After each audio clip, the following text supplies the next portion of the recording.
Breadbox Media programming is brought to you by introducing the redesigned CatholicSingles.com, featuring new ways that put the spotlight on the person and their faith, not just a profile picture. For the past 20 years, faithful Catholics have used CatholicSingles.com, and the reimagined CatholicSingles.com website is ready to help single Catholics take the next step in sharing meaningful relationships with other faithful Catholics. Remember, CatholicSingles.com for faith, fellowship, and love.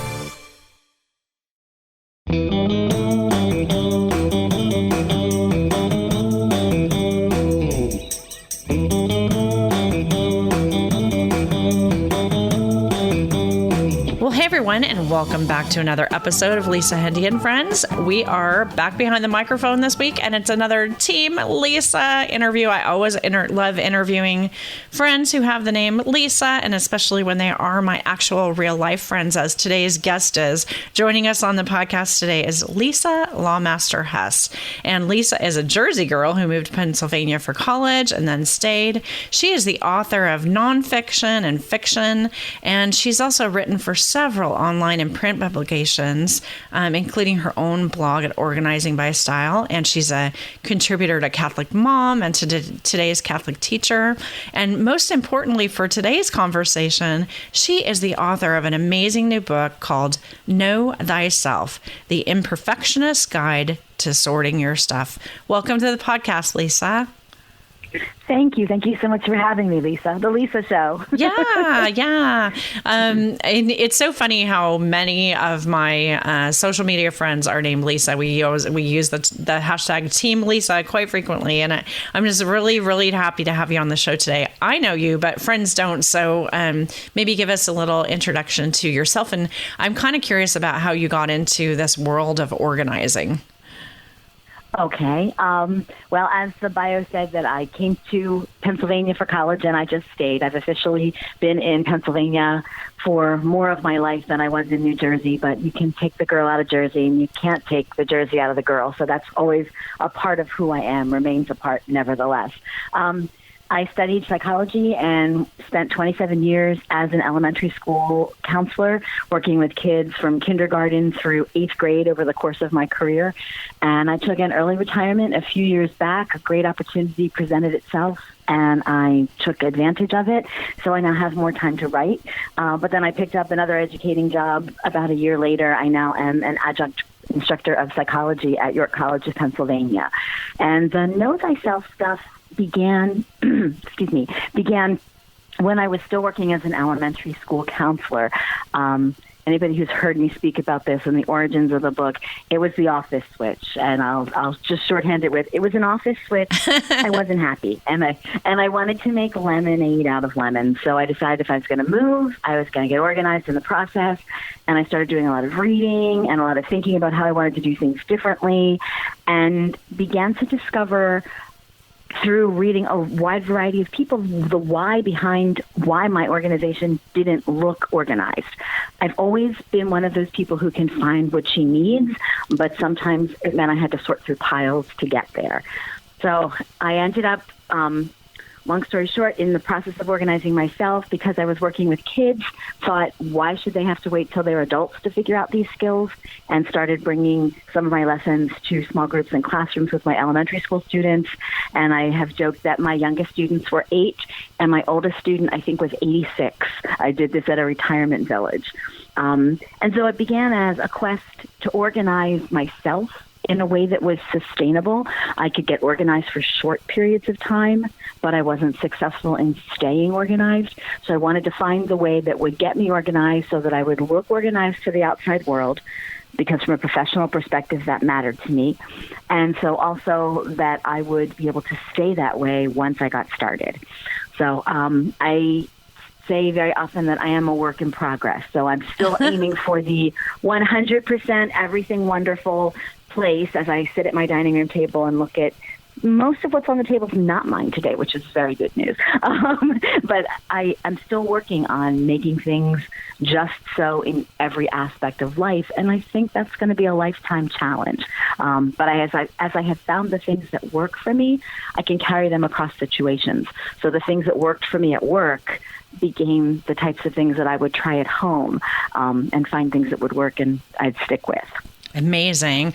I sort of think of you as like the anti-Marie Kondo in my life because I've been following your work for many years, and I was so thrilled when you approached me and told me that Know Thyself was coming out, because I think you and I mean, we've been affiliated through Catholic Mom, and I've been a student of your organizing styles. And I, a few years ago, got really serious about this myself because Greg and I went through this humongous move to Los Angeles, and we had to shed ourselves of about 2/3 of our earthly possessions to be able to make this move. Oh my God. And it was quite painful. And during that process, one of the things that I did was to listen to The Life-Changing Magic of Tidying during the time. I listened to the audiobook while I was sorting my stuff.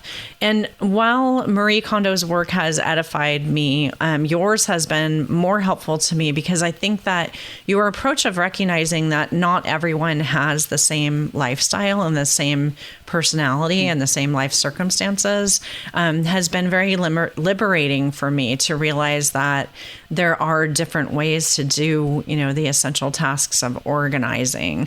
So it's kind of interesting to me that you were really doing this maybe before it got so popular in recent years, right? Yes, thank you for that. When I found out my book was coming out at the same time that Marie Kondo's Netflix series was starting, I thought, oh, wonderful timing. But yes, this book has been 12 years in the making. I finally went back and did the math to figure out what it was. And one of my daughter's friends was in one of my first groups, and she shall remain nameless at this point because we're on air, but she was in 3rd grade at the time, and she will now be a senior in college. Wow. So it was 12 years in the making. And I can't tell you how wonderful it is to hear from people that this has helped them, because it's one of those things. I struggle with my background in psychology to look for the research and the science behind things, and it took me a long time to find it. And that might be part of the reason that my journey was so long. It's very easy. I saw a review of another book that I'm reading that I enjoy, where somebody said, well, you can't just make this stuff up and put it out there. Well, yeah, you can. Self-help people do it all the time. But I wanted the background behind it, and I've become interested in the last several years in positive psychology. And positive psychology takes the approach of a strengths-based approach. So what can you already do? What are you already good at? And how do you use that as the foundation for everything else? So to hear that this has been helpful to people is just amazing to me. It's made a big difference for me. I know I've come a long way. I still have a long way to go. But thank you so much for reading what I've had to say and for telling me that it was useful to you. That makes more of a difference, I think, even than getting the book in print. Getting the book in print is very exciting. But hearing back from people this had a personal impact on me. I think it's the counselor in me. It's like, okay, that's why it's out there. I helped.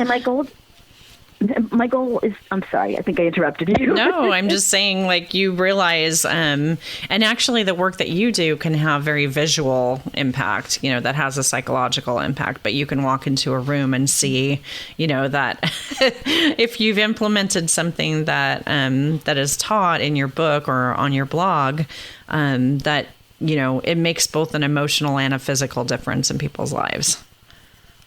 Well, thank you. I joke that I'm midway between Marie Kondo and an episode of Hoarders. Which is where most of us are. So one basic element of your kind of system is your style, your personal and organizational style. And in an early chapter of the book, you lead us through a quiz that helps us to identify one of 6 different types of styles. And Lisa, I want to ask you, so I could take this quiz, and I have taken it multiple times, and I feel like I fall, depending on where I am in my week and in my life, I've sometimes fall into different categories. Is that possible, or do I have bipolar? It's funny you should ask that, because my initial response, and I think my response in the book, was that you'll generally find that one of these strategies, one of each of the styles, because there are personal styles and there are organizational styles, and the personal styles are the who and the organizational styles are the how. But I think it's possible for you to switch among those. And I used to say, yes, I think you're going to find that one comes out on top most of the time. But I think also we do have elements of these depending on where we are in life. And that's also the reason we need to be flexible with ourselves and with our organizational styles as we move forward, because being at different places in our lives requires different organizational skills and presents different organizational challenges for us. So I identify with an I love stuff personal style and a drop and run organizational style, but I also fit into the needing to be busy. I'm sorry, I identified myself wrong. I've got my book open so I don't flip over the name. I need to see it. I'm not I love stuff. See, that was Freudian. My daughter was I love stuff growing up. I might need to see it drop and run. And so my piles are everywhere, and when emotion is running high, it's harder for me to get through my piles because it's a lot harder to divest ourselves of things when we're feeling emotional about things. So yes, I think it is possible to be more than one. I think it's possible to move in and out of different ones. I do maintain generally we tend to have one that rises to the top in our personal styles and one that rises to the top in our organizational styles.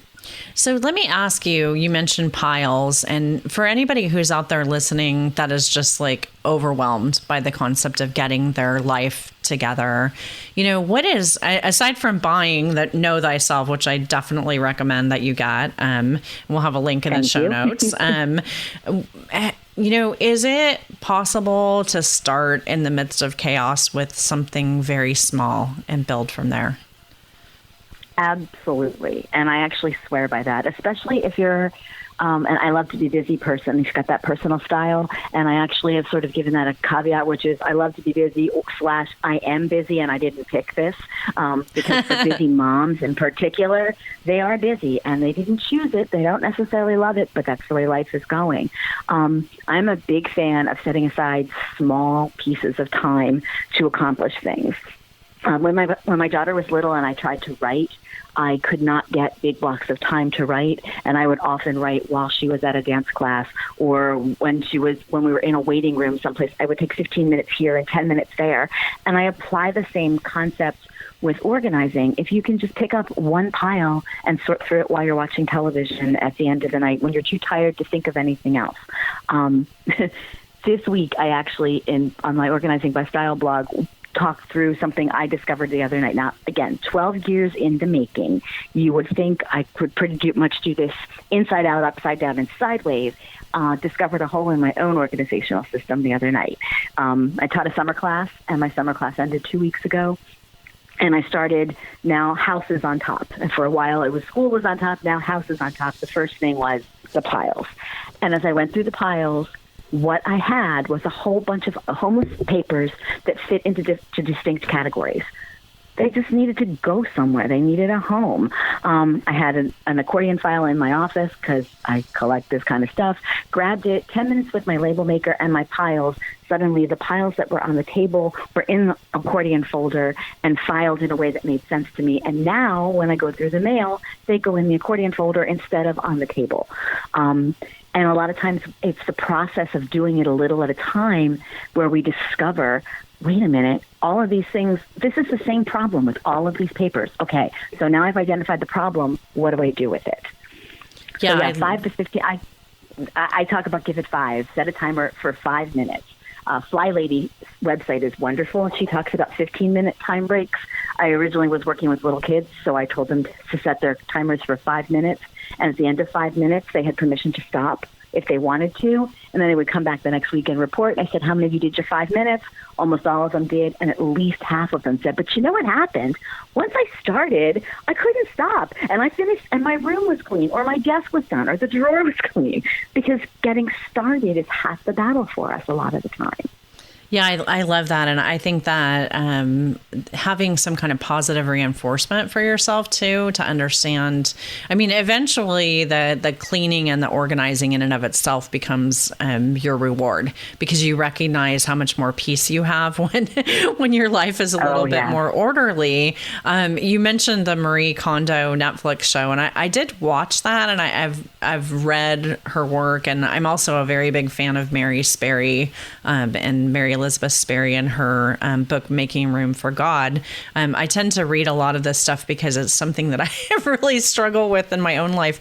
And one thing that's occurred to me in my recent years is that, as someone who sometimes falls into that I love stuff category, that I have particular areas that are problematic for me. One of them is books. And so, trying to stay on top of that. Another thing that's been an issue for me as we've moved into a smaller living space is having room, for basic things like clothing. And so I have this new rule for myself now that if I see something that I think I need to buy, I know that my closet will only hold a certain amount of things. So I have to think about what I'm going to donate to make room for that new item. And it's actually kind of brought me to be less of a overconsumer because of the smaller amount of space. But it was really hard getting there.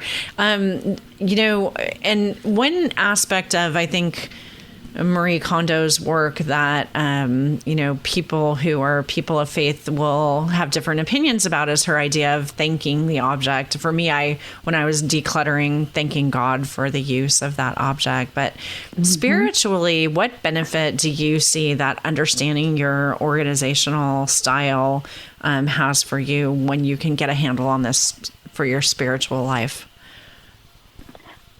I think you hit at one of the most important spiritual payoffs, which is the inner peace of not being distracted by all of these other things that are around us. And things are not bad in and of themselves. We keep things because of the value that we attach to them, and provided the value that we attach to them is not just a desire to accumulate or an urge for more. I think a lot of times the value we attach also has some spirituality to it in terms of the role we're playing in our lives. That's a bit of a stretch, but I'm thinking of a picture that my daughter did of herself in second grade, a pastel self-portrait that she did of herself in second grade. She'll be 22 on her next birthday. This picture still hangs in my office. I do not imagine myself getting rid of this anytime that I can imagine at all, because this evokes so much of who she is, who she was, and that time for me. So are we keeping our things because they're things and things matter? That, I think, has some very potentially negative spiritual repercussions for us. Are we keeping things because they remind us of what's important to us? We're keeping, we lost my mom 2 years ago. I have things scattered through my house that were my mom's. And actually, when I get dressed in the morning, I have jewelry of hers, and I'll say, Mom, today we're going to class, or today we're going to, it's not that I want to accumulate tons of jewelry, but it's my mom, and it's a piece of her. And if they can trigger for us the memories and our values and what's important to us, then they're more than just things. If we accumulate just to accumulate, it's an obstacle, and it's especially, I think, a spiritual obstacle. I know it's hard for me to sit down and be at peace if my house is calling to me or other tasks are calling to me. So if we can keep things organized in a way that allows us to find those few moments of peace and not be distracted by what needs to be done around us, I think that improves our spiritual life. I think we can take quiet time with God because our surroundings are quiet, so to speak. Yeah, Does that make sense? It does, absolutely. And one thing that that is kind of sprinkled throughout Know Thyself are some of your prayers, which is really a helpful thing to me too. One thing that I really like about this book is that it's very organized. So you have charts and checklists and the quizzes and lists and all kinds of things like this. So if you're somebody who, likes to work your way through a book, this is a book that I think somebody will not just read through once, but you'll be picking it up and down as a resource while you're working through a process. So it's really great, Lisa. One thing I wanted to ask you about was planners, and you have a little section on this on the book, but I think for most people who are attempting to organize their life, we organize our stuff, but also you acknowledge the importance of time management. Can you talk a little bit about planners and how they can be part of our getting organized?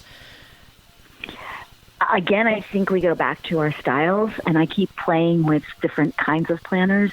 A lot of organizers say you should have just one calendar, and it's a master calendar, and everything goes on that.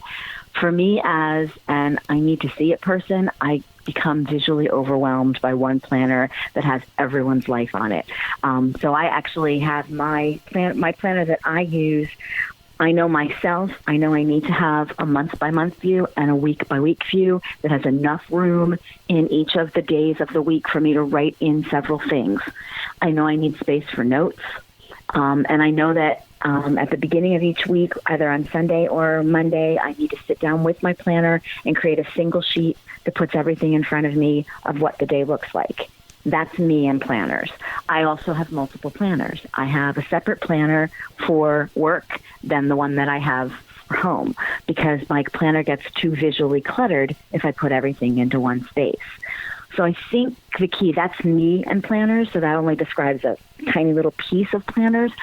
But I think the important thing is, as we look at our planners, just as we look at our organization, to not be shy about looking for all of the pieces that we need in a planner, and to think about what we want this planner to accomplish for us. Do we want one big calendar in the kitchen that everyone can see, and if our kids are old enough, they're all responsible for putting their own stuff on so we don't have schedule conflicts? Does every family member have a planner and we sync them electronically?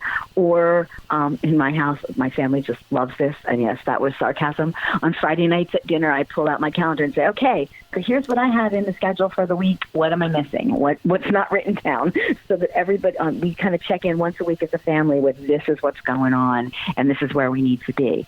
I'm an almost empty nest mom at this point, so I don't have nearly the lists that moms who are still raising young children have. But I think whether you have one planner or multiple planners is a decision based on your styles. I tried very hard to stick to the one planner rule and found that it didn't work for me. But we need to be cautious when we start doing multiple planners, that we're finding a way to sort of synchronize everything and make sure that all of the puzzle pieces fit together. Planners are also a great way of reminding us when we're overbooked. I love Marsha Ramsland's work, and she talked about literally saying, I can only book this many days and this many nights during the week, and I can only have this many activities on the weekend. And when I first read that, I thought, oh, that is so rigid. And we're so shy about taking time for ourselves. I mean, one of my favorite things in the world is either a blank space in my planner where the whole day is open, or a blank surface in my house where everything's been put away and it's nice and neat and clean. That brings me peace, and that brings me a sense of optimism about all of the possible things that I can do with that time. So I think it's wise to remember to block out time for ourselves. And I'm sorry, that doesn't answer the planner question. That's more of a time management thing. But we can forget that just because it all fits in the space in the little block in the planner doesn't mean it fits comfortably in your day. So thinking, too, about whether you want the planner to be portable or whether you want the planner to be permanent. Is it that big family thing in the kitchen that everybody can see that you really can't fit in your back pocket? If so, what's your method for doctor's appointments on the fly, haircut appointments on the fly, an appointment at a PTA meeting that you get on the fly? You don't have your calendar with you. So Love it. I do have a whole chapter in the book, I think, on plan. But in the time management chapter, I talk about planners and fitting them to your style. Another helpful chart to me that's in Know Thyself, and it's in a chapter on organizational styles and default settings, is you actually have a list of containers, different types of containers, and I'll tell you. One of the things that I hoard is organizational things that I think will help me be more organized. And since discovering this chart a few years ago from you, I'm more cautious about buying these tools and it's like right now there are more containers than ever, just because it seems to be a popular thing right now. Yeah. So without, I want people to get the book and look at it, but talk a little bit about why, the tools that we use, like containers, make a difference for our organizational style. Generally speaking, tools should work in our service, not the other way around. And that sounds so logical, but it's actually counterintuitive to the way most of us work. We assume we need a binder. If we've got a bunch of papers, we need a file cabinet. We need file folders. We need a binder. If we've got kids in elementary school, they need pocket folders. So there's a take-home side and a bring-back side. And I would say that I've not done the math on this, but I'm guessing that at least a third of the population of kids doesn't put the paper in either side. And if we're lucky, if they get it in that pocket folder at all. So it's choosing the one that works for you. And again, not being shy about understanding that what works for everybody else doesn't, and not beating ourselves up about what doesn't work. It's easy to brand ourselves a lot of negative things. I've discovered I'm not good with binders. I'm not good with file cabinets. I need to see it. As an I need to see it person, as soon as I close that binder or close that drawer, those things have disappeared and I have completely forgotten about them. I spent a lot of years trying to convince myself that I should learn how to do this. There shouldn't be a should. If the tool doesn't work for you, you're not the problem. You need a different tool. It took me a long time to find my favorite tool of all is file holders that are open on the top. I sold 31 bags for a while, and they make a great little fabric one in pretty different prints that it's open on the top. You can carry it from room to room. I color code my file folders that go inside of it. The difference that it makes in me being able to find things quickly and actually put things away between that and a file cabinet, it's enormous. My husband is a file cabinet person. He would just shake his head and say, why can't you just use a file cabinet? Why can't you just use, and society says this to us all of the time. Why can't you just? Well, you know what you need. You need a pocket folder. You need a binder. You need okay, we can try those things, but if and when those things don't work for us, we need to find the things that do, and then we can transfer that skill across all of our settings. Every place I store things has a bin, a crate, a file folder, something with no top on it, because I'm drop and run. And if I have to pull something out and flip through a bunch of folders and find the right one and stick something in, that's 4 steps. It's so much easier to just drop the paper on the counter and walk away. And you wouldn't think, folks, that there are that many different types of containers, but if you access the chart in this chapter in Lisa's book, Know Thyself, you'll see. And I can look at this and kind of intuitively know, okay, I need X, Y, Z. And it's just so funny how we come to know ourselves. And so before you go out and spend a bunch of money on some system, really consider why it is that you're going to be using it, what your use case is, what your organizational style is, and go from there. So, oh my gosh, Lisa, I could keep you on the phone forever. Unfortunately, I can't because I know you're busy, but I really want to point people again to the book, Know Thyself, The Imperfectionist's Guide to Sorting Your Stuff. If you're a perfectionist, then go ahead and, check this out too. I'd say this system really has been such a great, great gift to me.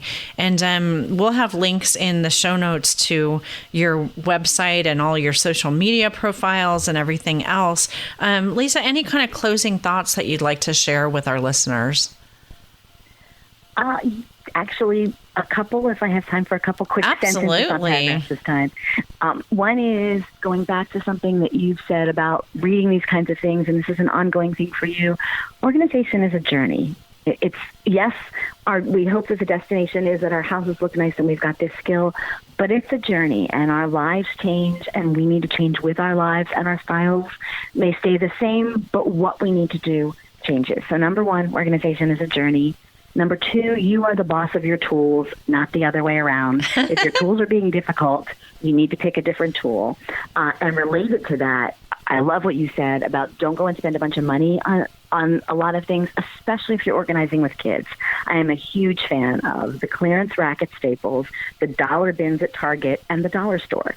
Before you're going to redo any place, don't go to the high-end place, and I absolutely love the Container Store. I have absolutely nothing against going and buying beautiful organizers, but make sure you know they're going to work for you before you lay out the money for them. And again, especially if you're organizing with kids.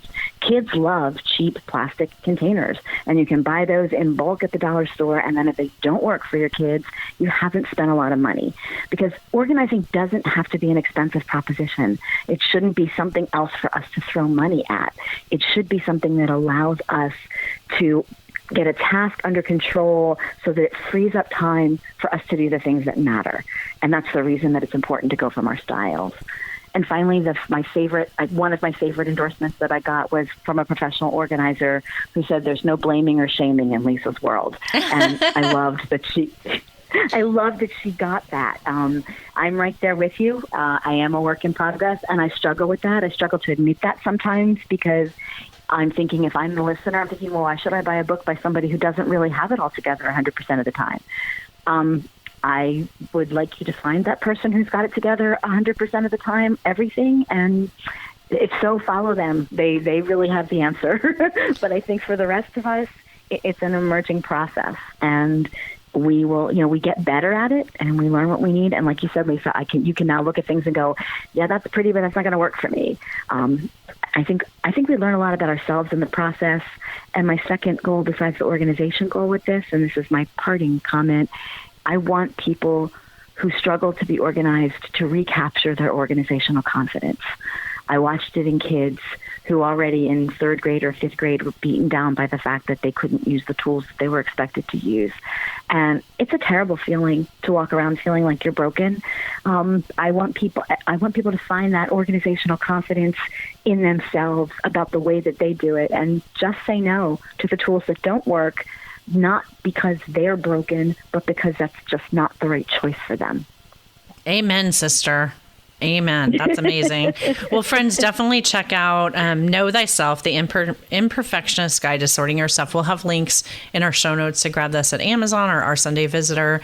We'll also want you to connect with Lisa Lawmaster Hess at her personal blog and also in the other places that she writes. So we'll get those links for you, and you can follow her on Instagram.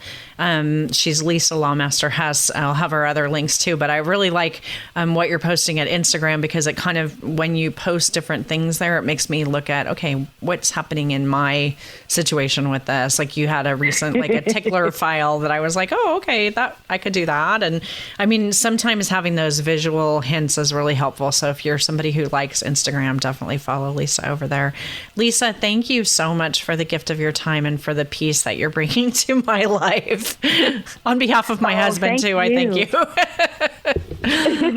So, thank you, Lisa, this was so much fun. Oh, it was great. And friends, that is it for this week's episode. I again, we talk about a lot of books, but this is a book that you're going to want to keep with you. So definitely check it out and get your highlighter ready, and get ready to take some control in your life, to understand your style, to be grateful for the gifts that God has given you, just as He's created you, and to find some peace. We'll again have links in the show notes at lisahendey.com to reach Lisa Lawmaster Hess. I do want to ask you, if the show is meaningful to you, that you provide some support by sharing this episode with a friend. Maybe don't be like so blatant as to say, hey, you need to get organized, so you got to listen to this one, but share the podcast with a friend. If you are listening at iTunes, if you could leave a star review or a rating over there, that's really helpful. And I'm always welcoming your ideas for show guests, so you can reach out to me at lisahendey@gmail.com. And I love my social media, so find me anywhere at Lisa Hendey, and let's be friends in those places and grow together. Until next week, I hope you have an amazing week, and I'll see you next time. God bless.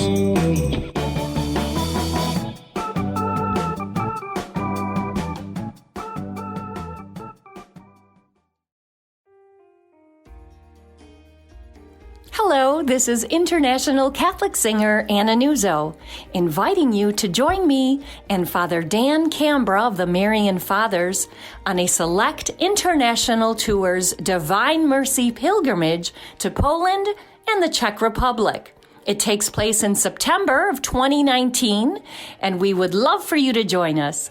For more information, go to my website, annanuzzo.com. Thank you, and God bless.